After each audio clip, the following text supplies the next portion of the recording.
Hello everyone, and welcome to my Days of Our Lives official. I hope everyone is having a wonderful day. Before we begin, please hit the subscribe button and give this video a thumbs up. Here are the spoilers for the week of January 6, 2025, on Days of Our Lives. Fans may anticipate Kat Green opening up to Marlena Evans next week. Doug Williams III is coerced into confessing by Holly Jonas. Javi Hernandez and Leo Stark get back in touch. Chad DiMera is also targeted by Stephanie Johnson. Let's discuss what will happen in the upcoming Peacock soap opera episode as you continue reading. Spoilers for Monday, January 6 th's episode of Days of Our Lives, Belle Black warns. Marlena will warn Belle, according to Monday, January 6 DOL spoilers. This is obviously related to EJ DiMera. In addition to being EJ's replacement, Belle has accepted the role of district attorney. EJ has a romantic past with Belle, but he was incensed to hear about it. EJ's never-ending thirst for vengeance is another. EJ considers accepting Rafe Hernandez's offer to kill Arnold Feniger in the interim. Javi shares a little too much about his romantic life with Jada Hunter over at Rafe's house. Additionally, Joy Wesley, Alex Ann Hopkins, is confronted by Chanel Dupree DiMera. Spoilers for DOL for Tuesday, January 7th. Fans can anticipate that Leo and Javi will reconcile on Tuesday, January 7th. Joy is comforted by Robert Scott Wilson's character, Alex Kyriakis. Carson Boatman's character, Johnny DiMera, finds out about Chanel's terrible news. Stephanie also makes an effort to remain hopeful that she can win Chad around to her cause. Wednesday, January 8th, Days of Our Lives spoilers, Kristen DiMera's dilemma.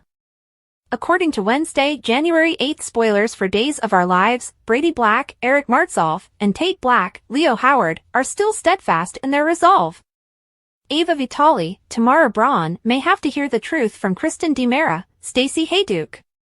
Even though Kristen isn't the one endangering Ava, it's her daughter. DOL Thursday, January 9th spoilers. Fans can anticipate that Philip Kyriakis, John Paul Lavoisier, and Xander Cook Kyriakis will continue their feud on Thursday, January 9th. Doug is cared for by Holly. Tate accepts Sophia's apology, but how can they avoid Amy Choi's, Sherna Nielsen, demands? Brady and Kristen also assign blame. Our Lives Days Friday, January 10th spoilers, Kat Green bonds. On January 10th, Friday, Kat confides in Marlena. Julie and Chad console one another. Doug is forced to confess by Holly. Philip approaches Stephanie. Additionally, Xander is under pressure from Sarah Horton Kyriakis, Lindsay Godfrey, to refrain from breaking the law. Still by herself in the Salem Inn, Lee called Gabby many times and became more and more irritated when each call ended up in voicemail. "It's me again, your groom." During one of the tries, Lee became anxious. After the wedding ceremony, Lee called Rolf and told him what had transpired. "Sorry? You only have that? You've ruined my life, so I suppose you're not as brilliant as you believed yourself to be." Lee hung up on Rolf after spitting. While still together in the town square, Johnny and Wendy tried to talk about their recent kiss but quickly decided that they would like to resume kissing. After a while, Wendy and Johnny started talking again. This is New Year's Eve. Us kissing could just be like, going with the flow, Wendy thought. For Johnny, it felt pretty real to me, in response. Me, too, acknowledged Wendy. Johnny pondered whether Wendy might like to have a more private discussion in the park. Wendy shook her head apologetically at Johnny after taking a quick look at the adjacent Salem Inn. "I know I told my brother I was done with him, but his whole world blew up tonight," Wendy was worried. Gabby is no longer with Lee. It is likely that he will lose his position at DiMera. He could even end up in jail, Wendy added. After Wendy said, "I feel so bad for him, and it kind of makes it hard to focus on how happy I am with you right now," Johnny nodded in agreement and said they would see each other the next day and maybe even go on a genuine date for once. After bidding Johnny farewell, Wendy went inside the Salem Inn and made her way to Lee's room. Lee reminded Wendy, "You said I was on my own," Wendy explained. "I thought you might not want to be alone right now," and Lee nodded in appreciation. Wendy questioned whether Lee had actually attempted Stefan's murder months before. Lee summed it up as follows: I temporarily lost my mind, Wendy said. You were always ruthless in going after something you wanted, Lee said. I discovered that at our father's knee. Gabby pulled up a key card as Stefan struggled to figure out how the hotel room door had been unlocked. The front desk was very nice to give me this after I showed them that my ID says Gabby DiMera and that this is my husband's room. Before disclosing what had transpired following the wedding ceremony, Gabby gave Stefan some clarification. At the conclusion of the story, Stefan gave some consoling words and told Gabby to go. Chloe and I were kind of in the middle of something important, Stefan clarified. You'd rather have sex than find out what happened to you? Gabby sputtered. We just made love for the first time and that is a very big deal to me, Stefan explained. While Gabby pondered if Chloe could ever be happy with someone whose emotions had been artificially created in a lab, Stefan grabbed the keycard.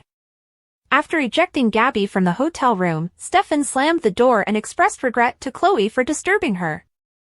Stefan was trying to get back into bed with Chloe when Gabby repeatedly banged on the door.